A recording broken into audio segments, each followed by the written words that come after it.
kutokana na kuwa na mawasiliano na baadhi ya watu ambao wapo karibu na Azam. Wengine wapo ndani kabisa na wengine kama wapo nje kiasi fulani, lakini watu ambao wapo karibu na Azam. Kwanza tukizungumzia kwenye picture pana, kuna namna ambavyo mpira wetu unaendeshwa.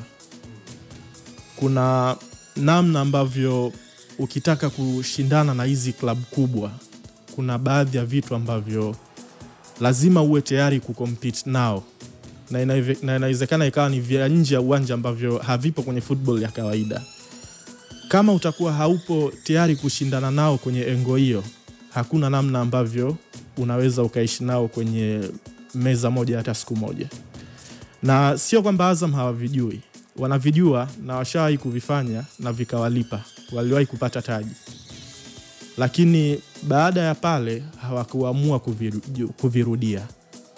Lakini pindi ambapo na wao waliamua kuvifanya, vilishawahi kuwapa taji la ligi. Kwa hiyo ipo ndani ya uwezo wao kufanya. Lakini ni utaratibu ambao hawajaona kama una maana kuendelea kufanya mara kwa mara.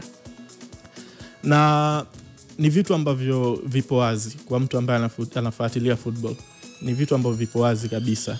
Ukiangalia baadhi ya kwenye mechi tu hizi ambazo zinaendelea, baadhi ya favor wanazopata hizi timu mbili, alafu kalinganishe na Azam FC, tayari utaona kuna gap kubwa sana hapo.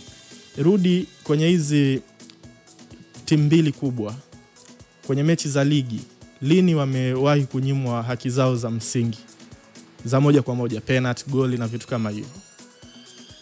Huwezi kupata hilo jibu. Lakini kwa Azam FC season hii unapata. Mechi za mwanzoni kabisa Azam walinyimwa penalty kwenye mechi dhidi ya Mashujaa ugenini. Ni kitu ambacho huwezi kukiona kinajitokeza kwenye mechi ya Simba wala Yanga. Na haikuwa tu penalty. Kuna siku hapa niliwahi kuzungumza kwamba marefari wetu kuna vitu wanavifanya ambavyo kwa shabiki wa kawaida hawezi kuviona, lakini vinachangia timu fulani kutolewa mchezoni. Mfano, kuna rafu inawezekana inachezwa na timu A, refa anaipuuzia. Ikichezwa na timu B, anaweza akatoa hata kadi. Hivyo vitendo Azam msimu huu amekutana navyo sana.